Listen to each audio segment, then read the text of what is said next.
여러분 성경 기록을 보면 우리가 여태까지 로마서 공부를 쭉 하고 있었는데 지금까지 배운 내용들은 뭐였냐면요. 사람이 의롭게 될 수 있는 인간의 방법은 없다. 그래서 예수 그리스도를 믿어서 신뢰해서 그 믿음으로 의롭다. 하나님으로부터 의롭다. 칭의를 받을 수 있다라는 얘기를 쭉 공부를 했어요. 근데 여러분 혹시 이런 생각 한번 해본 적 있어요? 지금 우리가 이 자리에 예배 자리에 지금 나와 있잖아요. 근데 여러분의 친구들은 각자 또 하고 싶은 일들을 하고 또 집에 있을 수도 있고 뭐 놀이터에 있을 수도 있고 이럴 거예요.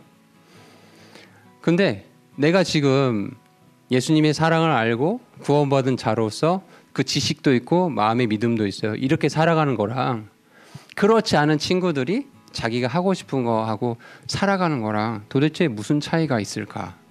뭐 이런 생각 해본 적 없어요? 선생님은 학창 시절에 참 많이 해봤어요. 그런 생각들을요. 특히 이제 고등학교 시절에 입시 공부가 참 힘들잖아요. 물론 요즘은 이제 중학생 때부터 입시 공부에 치열하게 이렇게 싸우는데 공부도 힘들고 성적은 또 내 마음대로 나오지도 않고 그런데 주일만 되면 엄마 아빠는 예배 가야 된다고 나를 푸시를 하고 그렇죠? 뭐 자발적으로 나온 친구들도 있겠지만 그래서 내가 과연 주일날 다른 친구들은 이렇게 입시 전쟁에 치열하게 싸우고 있는데 나는 주일에 나와서 시간을 많이 보내야 돼요. 적게는 4시간, 많게는 8시간 가까이 보내야 되잖아요. 이거 내가 지금 과연 잘하고 있는 것인가? 뭐 이런 생각들을 사실 고등학교 시절에 선생님도 했었어요. 근데 그 시기에 로마서를 읽는데 아마 여러분도 지금 로마서를 읽지만 도대체 무슨 말인지 아마 이런 생각을 할 거예요. 저도 마찬가지였어요. 로마서를 읽으면서 정말 어렵다. 이게 무슨 말이지? 라는 생각을 했던 것 같아요. 근데 그러던 와중에 오늘 본문 로마서 5장에 가보시면은 3절에 보세요. 우리가 이제 구원받은 우리죠. 우리가 환난도 기뻐한대요. 도대체 이해가 되지 않았어요. 아니 어떻게 환난을 기뻐할 수가 있지? 라는 생각을 하게 된 거죠. 여러분도 이 구절을 읽으면서 여러 우리가 구절을 읽었지만 사람이 어떻게 환난을 기뻐할 수 있는가? 제정신이 아닌 거 아닌가? 뭐 이런 생각이 들 수도 있을 거예요. 이 질문에 대한 대답이 바로 오늘 본문 로마서 5장 1절에서 8절에 나와 있어요. 로마서 1장에서 3장까지는 모든 인간이 죄인이다. 그래서 의로운 자가 하나도 없다. 그 죄인들에게 필요한 건 하나님의 의다. 의를 입는 거다. 의를 입는 방법은 뭐예요? 하나님을 믿는 그 믿음을 통해서 의를 얻을 수 있다라고 쭉 얘기를 하고 있었어요. 그리고 이제 5장부터는 그렇게 의를 입어서 구원받은 사람들의 삶의 결과들에 대한 모습들이 쭉 기록이 되어 있거든요. 근데 그 구원받아서 이제 믿음 생활하는 사람들의 삶의 모습 중에 하나가 고난도 기뻐할 수 있다라는 거예요. 자, 이것이 믿지 않는 사람들하고 믿는 사람들, 그러니까 구원받은 사람하고 구원받지 못한 사람들의 큰 차이점이라는 거예요. 성경에 많은 위대한 인물들이 있어요. 뭐 아브라함, 이삭, 야곱, 요셉, 모세 등 또 신약에 많은 그리스도인들이 있죠. 이들의 공통점은 다 고난 중에 기뻐했다라는 거예요. 여러분 인간의 상식으로 고난당하고 스트레스 받는 일이 있어요. 그럼 여러분 어떤 반응을 보여요 보통? 짜증내겠죠. 화내고 그죠? 심지어 뭐 욕도 하겠죠. 그런데 이 그리스도인들은 오히려 그걸 우려하지 아니하고 기뻐했다라는 거예요. 어떻게 이게 가능한 건가? 오늘 이 주제를 가지고 로마서 5장을 보려고 해요. 오늘 제목은 그리스도인들은 왜 고난 중에도 기뻐하나요? 이런 제목으로 말씀을 전할게요. 로마서 5장 1절에 가보시면 아주 위대한 기록이 있어요. 이것이 불신자와 신자의 삶의 가장 큰 차이점을 보여주는 구절이 로마서 5장 1절이에요. 선생님 다시 한번 읽어볼게요. 그러므로 우리가 믿음으로 의롭다고 인정받아 우리 주 예수 그리스도를 통해 하나님과의 화평을 누리는 도다. 여러분 이게 그냥 우리가 문자적으로 봤을 때는 이게 뭐 특별한 말이 있는가? 라는 생각이 들 수 있는데 여러분 영어로 가보시면요. 하나님과 화평을 누린다라고 했을 때 We have peace with God. 간단하죠? 여러분 보세요. 여러분 내가 가지고 있는 거는 남이 빼앗지 못하는 거죠. 내 소유물이니까. 근데 내가 가지고 있는 많은 것들 중에 뭐가 있냐면 하나님과의 화평이 있다라는 거예요. 세상 사람들은요, 이 사실을 몰라요. 인간이 하나님과 적대적인 관계, 원수 관계에 있다라는 이 사실을 모르는 거예요. 이거를 해결하기 위해서 인간이 많은 노력을 해왔어요. 여태까지. 세상이 왜 이렇게 부조리하냐. 착하게 살면 복을 받아야 되는데 꼭 왜 그렇지 않는 것이냐. 이런 것들을 인간이 철학자들, 종교인들 많이 있잖아요. 연구를 6,000년 가까이 쭉 통계를 내보니까 이거 뭔가 문제가 있다라는 판단을 내린 거예요. 그래서 그들이 만든 게, 인간이 만든 게 부조리한 방법들을 해결하는 방법은 그래도 인간 스스로 뭐 선을 행하고 또 희생을 하고 좀 이렇게 남에게 뭔가를 베풀고 이러면 좀 더 나은, 좀 더 발전된 그런 인간이 되고 그게 구원의 길이 아니겠느냐라고 많은 철학자들과 종교인들이 얘기를 했어요. 그러나 성경은 그런 진단이 맞았다고 해요? 틀렸다고요? 틀렸다고 얘기를 하고 있는 거예요. 인간의 삶이 왜 이렇게 부조리하고 악이 넘치는지 아느냐? 그것은 하나님과의 이 화평, 이게 깨져 있기 때문에, 이걸 회복하지 못했기 때문에 계속 어려움이 있는 거다라고 성경은 말씀하고 있어요. 기독교의 핵심은요, 아주 간단해요. 부조리한 세상, 악이 넘치는 세상을 구하는 길이 인간에게 있지 않다는 걸 말하고 있는 거예요. 기독교는. 그 해결책은 모든 걸 창조하신 하나님께서 이미 제시해 주셨어요. 그게 뭐였죠? 여러분이 너무나 잘 알고 있는 거예요. 그게 뭐였죠? 예수 그리스도의 복음이잖아요. 복음. 맞죠? 하나님께서 사람을 불쌍히 여겨주셨어요. 오늘 처음 이 자리에 참석한 친구들 잘 들어보세요. 이걸 정말 생각을 해보세요. 하나님께서 인간을 너무 불쌍히 여기셨어요. 그래서 어떻게 하셨냐면 스스로 이 땅에 사람을 찾아오신 거예요. 그렇죠? 그리고 죄 없는 하나님 아들께서 완전한 희생 제물이 되셨어요. 하나님의 공의를 만족시키려고 십자가에서 모든 형벌을 다 담당하셨죠. 그리고 피 흘리고 죽었다가 다시 부활하셔서 인간에게 이제 하나님의 영광에 도달할 수 있는 길을 제시해 주셨어요. 근데 그 영광에 참여할 수 있는 유일한 방법이 뭐예요? 유일한 방법이 뭐예요? 1절에 뭐라 돼 있어요? 우리가 뭐로? 믿음으로. 하나님께서 요구하시는 건 믿음밖에 없대요. 자, 보세요. 선생님이 서두에 화두를 던졌어요. 하나님을 믿는 그 믿음을 가진 사람하고 그게 없는 사람하고, 소위 말하는 불신자들이죠. 도대체 차이가 뭐냐라고 했을 때 하나님 믿는 이 믿음을 가진 사람들은 하나님과의 화평을 누리고 있다는 거예요. 그런데 그렇지 않은 불신자들은 이 화평이 없다라고 얘기를 하고 있어요. 여러분, 한번 예를 들어볼게요. 전쟁으로 굶주림과 갈증에 이렇게 시달린 어떤 마을이 있다고 해봅시다. 마을 사람들이 있다고 해봅시다. 그런데 이제 어느 날 전령이 나타나가지고 전쟁이 다 끝났으니 우리에게 이제 평화가 왔습니다라고 쫙 제시를 해줬어요. 메시지를 전달해줬어요. 그때 사람들의 반응은 두 종류의 반응이 나오겠죠. 첫 번째 반응은 야, 그걸 어떻게 믿냐? 내가 보지도 않았는데.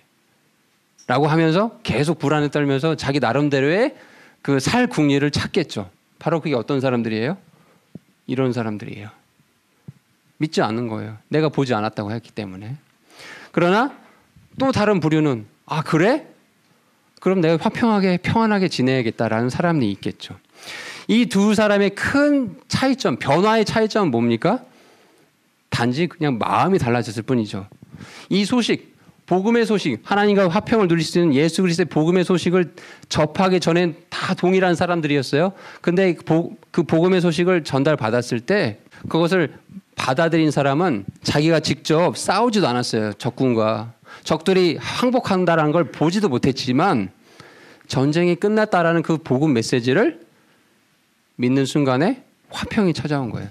바로 저와 여러분 같은 사람들이죠. 인간이 아무리 노력해도 구원받을 수 있는 길이 없는데 이미 예수님께서 하셨다고? 하나님이신 예수님께서 이미 하셨다고? 그래, 나 믿을게. 이 순간에 화평이 찾아온다라는 거예요. 예수님께서 이렇게 말씀하시면서 또 다른 구절에 이렇게 구절이 기록이 되어 있는데 이사야서 55장 1절에 이런 말씀이 있습니다. 오 목마른 자들아 너희는 물로 나오라. 돈 없는 자도 오라. 너희는 와서 사 먹되 참으로 와서 돈도 내지 말고 값도 치르지 말며 포도즙과 젖을 사라라고 얘기하고 있어요.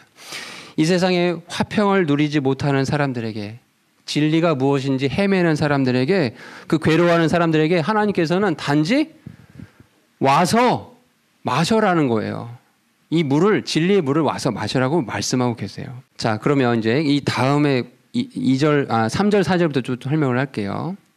자, 그러면 이렇게 하나님과의 화평을 얻는 저와 여러분 구원받은 사람들의 삶에 또 삶의 태도의 모습은 어떻게 변화가 되는가가 바로 이제 3절, 4절, 5절에 기록이 되어 있어요. 오늘 말씀의 핵심일 거예요. 다시 한번 읽어볼게요. 3절 가보세요. 그리할 뿐만 아니라 우리가 환난도 기뻐하나니 이는 환난이 인내를 이루고 인내가 체험이 소망을 이루는 줄 우리가 알기 때문이라. 여러분 이 키워드를 좀 기억합시다. 환인채소라고 앞글자만 했는데 환난이 인내를 이루고 인내가 체험을 이루고 체험이 소망을 이룬다. 환인채소. 여러분 근데 이제 생각을 해볼게요. 여러분 스트레스 받고 환난, 고난 당하는 일이 있으면 아까 말씀드린 대로 대부분의 사람들은 짜증내요. 우울해하고 내 인생이 왜 이러냐 이러면서 소리 지르기도 하고. 그런데 믿음으로 의롭다함을 받은 하나님과의 화평을 누리는 사람들은 그렇지 않는데요. 환난을 당해도 기뻐한다라는 거예요. 그럼 일반 사람들의 눈에 비춰봤을 때는 미쳤구나 너네들. 제정신이 아니구나라고 생각할 수도 있겠죠. 그렇죠? 어떻게 이러면 어떻게 환난이 쭉 가보니까 소망이 되잖아요. 이 논리대로 하면 어떻게 환난이 소망이 될 수 있는 건가? 이게 무슨 말인가를 좀 설명을 할게요. 여러분 고난 때문에 이 말을 잘 생각해 보세요. 여러분 고난을 당해요 사람마다. 근데 고난을 당해서 내가 기쁨을 잃어버렸다. 예를 들어 고난 때문에 내가 소망을 잃어버렸다고 한다면은 여러분의 기쁨과 소망의 근거가 바로 그 잃어버린 것에 있었다라는 거예요. 이해가 됩니까? 조금 더 쉽게 설명해 볼게요. 이번에 시험을 봤더니 성적이 완전 바닥을 친 거예요. 잘하던 친구들은 정말 힘들 거 아니에요. 내가 이렇게 노력을 했는데 학원을 몇 군데를 다니고 했는데 바닥을 친 거예요.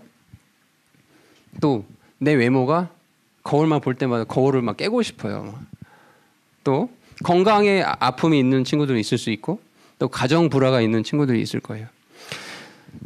자, 인생에서 겪는 이런 고난으로 인해서 잠시 사람인지라 마음이 어두워질 수 있어요. 그렇죠? 이런 일을 겪으면 성적이 떨어지고 가정이 불화하면 잠시 마음은 어려워질 수 있어요. 근데 만약에 그런 것들 때문에 기쁨이 전혀 없어져 버려요. 소망도 없어져 버려요.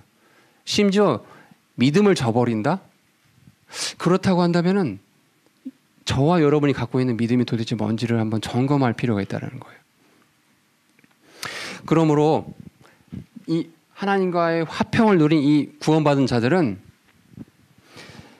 환난과 고난을 당하잖아요. 그러면 정말 우리 삶에 중요한 것이 무엇인지를 생각해 보게 돼요.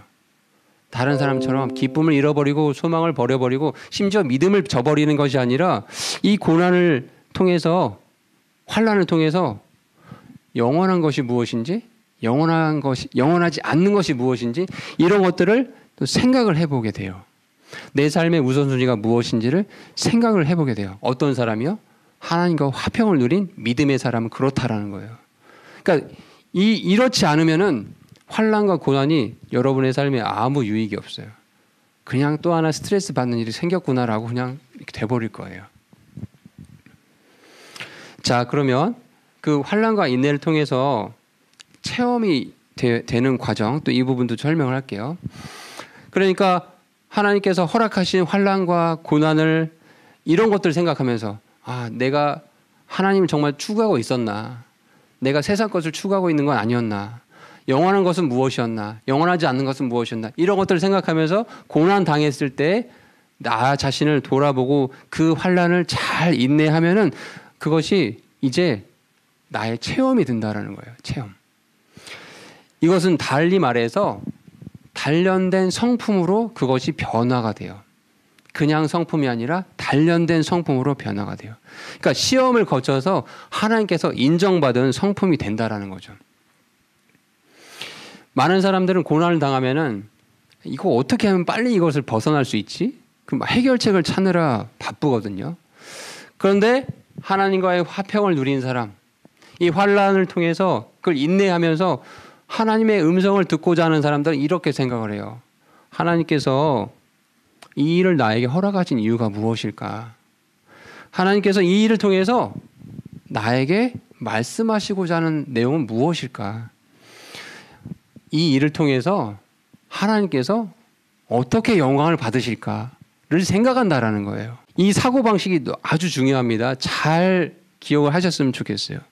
이런 질문들을 이 고통과 환난의 시간들에 이렇게 던지면서 하나님을 생각하면서 어려움을 잘 견뎌내면은 이제 그것이 그 믿음의 시련이 여러분의 영적인 근육이 돼요. 그래서 어떠한 고난이 와도 결코 흔들리지 않아요. 여러분 생각해 보세요. 사업에 실패할 수 있죠. 건강을 잃을 수 있죠. 열심히 대학 준비했는데 떨어질 수 있죠. 그렇죠. 근데 그거하고 믿음을 저버리는 거하고 같은 거예요? 사업에 실패했다고 하나님 버려버려야 돼요? 아니라는 거라는 거죠. 대학에 실패했다고 해서 믿음을 저버리는 게 아니라는 거죠. 그 일을 통해서 하나님 도대체 이 일을 통해서 어떤 영광을 받기를 원하시는 건가? 내가 무엇을 하기 원하시는 건가? 이런 것들을 생각하면 영적인 근육이 된다는 거예요. 이 체험이라는 게. 그러니 이 단계가 잘 거쳐지면 늘 하나님을 향한 소망을 가진 삶을 살 수 있다는 거죠. 소망은 환난 가운데도 불구하고 기꺼이 하나님의 일을 인내하고자 하는 이 자세에서 나오기 때문에 그래요. 자, 그리고 나서 이제 5절, 6절 이 부분을 또 설명을 할게요. 자, 그러면 여긴 좀 난이도가 높아져요. 이제 여러분 잘 따라와 보세요. 이렇게 주님 안에서 품은 소망을 가졌어요. 그래. 나에게 고난이 오고 환난이 와도 이런 것들을 생각하고 잘 하나님 생각하면서 잘 참아내고 견뎌내야지. 그런데요, 주변 사람들은 그것을 가만두지 않거든요. 여러분의 관점으로 예를 들어볼게요. 같이 경쟁하는, 선의에 경쟁하는 친구가 있어요. 근데 그 친구는 일요일만 되면 이 시간에 학원 특강을 듣고 있는 거예요. 근데 나는 지금 여기 와서 이제 말씀을 이제 듣고 뭐 예배를 드리고 있어요. 근데 좀 불안한 거죠. 인간적으로. 그런 마음이 들 수 있거든요. 그러니까 나는 하나님께 소망을 두고 이렇게 어떤 어려움이 와도 믿음을 지키면서 살아가야겠다라고 하는데 그래서 친구에게도 그런 걸 말을 하고 했는데 혹시 이게 잘못되면 어쩌지? 5절이 그런 얘기거든요. 소망이 우리를 부끄럽게 하면 어떻게 되지? 내가 예수님 안에서 품은 소망이 부끄러움을 당하게 되면 어떻게 되지? 문제가 생기면 사람들은 그리스도인들은 기도하잖아요. 근데 세상 사람들은 막 방법을 막 찾거든요. 여기저기 막 전문가 찾아다니면서. 그래서 빨리 해결하기도 해요. 근데 그리스도인들은 하나님께 기도하고 이게 언제 해결될지 모르지만 1년이고 2년이고 10년이고 기도를 한단 말이에요. 근데 만약에 이게 부끄러운 일이 되면 어떻게 되지? 이런 불안감이 느낄 수 있다라는 거죠. 바울은 바로 그 점에 대해서 그것이 헛된 게 아니다. 너희가 예수님 안에서 품은 그 소망, 환난 당했을 때도 하나님을 기억하면서 소망으로 가진 그 믿음이 결코 헛된 것이 아니다라고 이 5절, 6절에 말씀을 하고 있어요. 두 가지 증거를 들고 있는데 5절에 보시면은 이렇게 얘기합니다. 소망이 우리를 부끄럽게 하지 아니함은 우리에게 주어진 성령님에 의해 하나님의 사랑이 우리 마음에 넓게 부어졌기 때문이다. 로마서에서요. 이 5절에서 처음으로 성령님이 등장해요. 그 전까지는 로마서에서 성령님이 등장하지 않거든요. 여러분, 성령님은, 이거 중요한 내용이니까 좀 메모를 할게요. 성령님은 삼위일체 하나님의 한 인격체이시죠. 이거 여러분 잘 메모를 하세요. 성령님은 삼위일체 하나님이신 중에 한 인격체이세요. 여러분, 인격체란 말을 잘 기억하십시오. 그러니까 아버지 하나님, 아들 하나님과 본질 면에서, 어떤 능력 면에서, 존재 면에서 동등하신 분이시라는 거예요. 이 면에서 동등하다. 자, 두 번째는 보통 성령님에 대해서 이제 오해하는 사람들이 막 불받아라, 막 장풍 쏘고 이런 사람들이 성령님이 어떤 에너지, 뭐 영향력, 힘이라고 이렇게 오해를 하고 있기 때문에 그런 이제 잘못된 모습이 나오는 거거든요. 그렇지 않다. 성령님은 인격체를 가지신 분이시다. 그렇기 때문에 스스로 행동하고 스스로 생각도 하시고 감정을 드러내는 인격체로 성경 곳곳에 우리가 발견할 수 있어요. 특별히 교회를 위해서 위로자 역할을 하시고 기도하는 저와 여러분의 이 기도 소리에 늘 응답하시고 그 기도를 함께 중보하시는 그런 일들을 하고 계세요. 그리고 성령님이 우리 마음속에 구원받은 자에게 모두 있죠. 성화의 삶에, 성령님의 삶에 열매가 맺혀질 수 있게끔 돕고 계세요. 이게 성령님이 하시는 일이에요.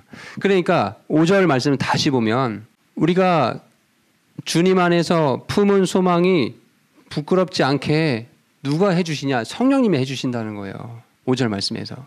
우리에게 주어진 성령님에 의해 하나님의 사랑이 우리 마음에 넓게 부어졌다. 이게 주관적인 경험이죠. 그러니까 여러분, 이런 경험이 누구나 있을 거거든요. 뭔가 우리가 그리스도인인데 육신적인 행동을 하려고 할 때, 또 뭔가 잘못된 선택을 하려고 할 때, 또 위기의 순간에 남들은 모르지만 저와 여러분, 우리 자신만이 알고 있는 어떤 특별한 방법으로 브레이크를 딱 걸으시는 그런 경험들을 한 경우가 있을 거예요. 이것이 성령님께서 우리에게 늘 너희와 내가 지금 함께하고 있다라는 신호거든요. 그렇기 때문에 환난 중에도 기쁨을 잃지 말아라. 나는 너희와 늘 함께하고 있다라고 말씀하고 있다는 거죠. 자, 두 번째 증거는요. 6절, 7절, 8절을 가보세요. 성령님의 개인적인 경험들은 차이가 있을 수 있어요. 그렇기 때문에 객관적인 근거를 대면서 절대 너희의 소망이, 주님 안에서 품은 소망이 부끄럽지 않은 것이라고 말씀하고 있는데 6절, 7절, 8절 볼게요. 우리가 아직 힘이 없을 때 그리스도께서 정해진 시기에 하나님의 뜻대로 살지 않은 자들을 위해 죽으셨대요. 믿습니까?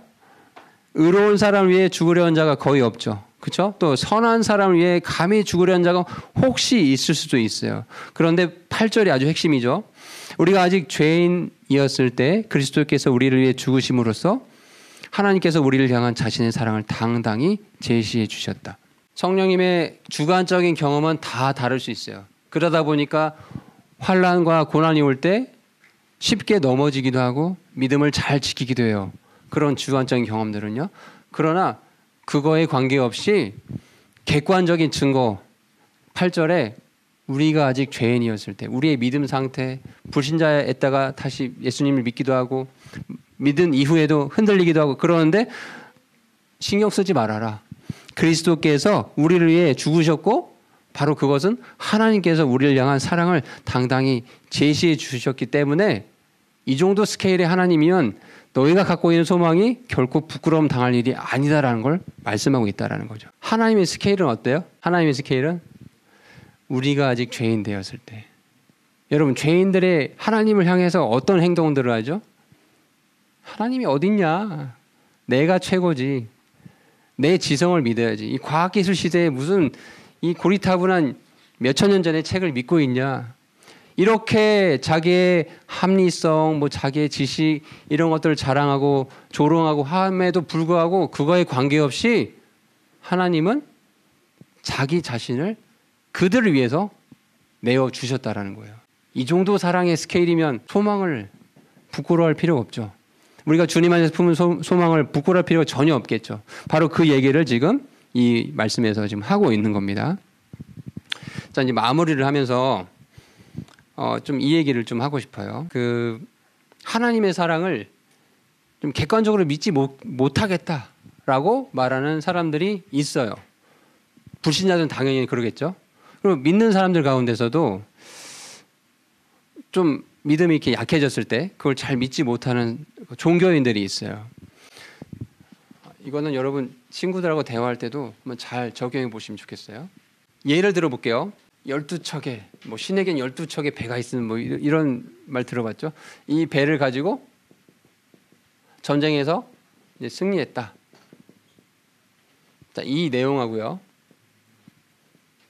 예수 그리스도께서 십자가에서 죽으시고 부활하셨다. 자, 이 두 가지 명제가 있다고 해볼게요. 그럼 사람들은 이제 어떻게 얘기를 하냐면요. 예수님의 죽으심과 부활, 그 역사적인 기록이 있냐? 라고 이제 자기의 논리를 피는 거예요. 이순신 장군이 12척 배를 가지고 전쟁에 승리한 거 역사적 책의 기록에 있지 않냐라고 막 주장을 하면서 이건 기록이 없다라고 이제 얘기를 합니다. 자기는 그러니까 사실인 것만 믿겠다라는 거죠. 대부분 사람들이요. 그 사람들의 말을 잘 생각해 보면 사람들이 이순신 장군이 12척의 배로 전쟁을 이렇게 승리했다라는 것은 어떤 사실의 근거에서 자기가 그 사실의 근거에서 자기가 이제 아는 것이라고 말해요. 소위 합리적이고 논리적이라는 사람이 이렇게 얘기를 하거든요. 그리고 기독교인들이 예수 그리스도께서 죽으셨다가 부활하셨다 요거는 사실이 아니고 그냥 이거는 믿는 거다. 이렇게 하면서 이제 계속 기독교의 믿음을 좀 폄훼하고 그러거든요. 근데 과연 이게 이제 맞는 말인가? 여러분 우리가 안다는 걸 뭔가를 아는 것 이거에 대해서 좀 면밀히 한번 생각을 해볼게요. 무언가를 안다는 것은 그것을 믿고 전혀 의심하지 않는다라는 거죠. 그렇죠? 그럼 그 불신자는 이 사실을 자기가 안다는 거예요. 그리고 이거는 절대 진리다. 여기에 전혀 의심이 없다라고 자기가 이제 선언을 한 거예요. 근데 한번 생각해 볼게요. 여러분의 부모님을 알죠? 우리 아빠가 누구고 우리 엄마가 누군지 알죠? 기록을 본 적이 있어요? 그 사실을 기록으로 본 적이 있어요? 근데 알잖아요. 그럼 이런 것도 생각해 보세요. 마찬가지로 그러면 그 이순신 장군이 12척 배를 가지고 전쟁에 승리했다라고 말하는 그 사람이 정말 그 기록을 본 적이 있냐는 거예요. 여러분도 마음에 생각해 보세요. 진화론을 믿는다고 하는 그 사람들이 어떤 기록을 본 적이 있냐는 거예요. 없죠. 그럼 결국에는 뭔가를 이렇게 안다라는 건요. 그거에 대해서 그 기록에 대해서 자기는 의심할 어떤 의사가 전혀 없다라는 자기 믿음의 표현인 거예요. 안다라는 것이. 그러니까 이 안다라는 것은 사실 같은 거라는 거죠. 이 논리가 좀 잘 이해가 되나요?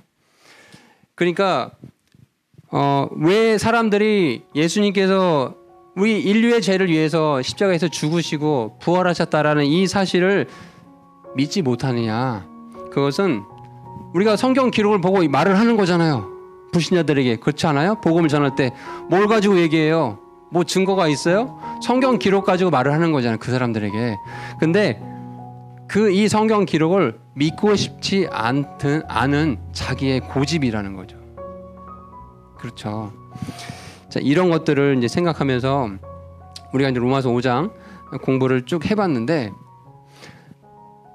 정리를 해보니까 믿음으로 의롭다 하고 인정을 받은 사람에게 하나님과의 화평을 누릴 수 있다라고 성경에 기록이 되어 있어요. 제 말이 아니라 1절에 그렇게 기록이 되어 있잖아요.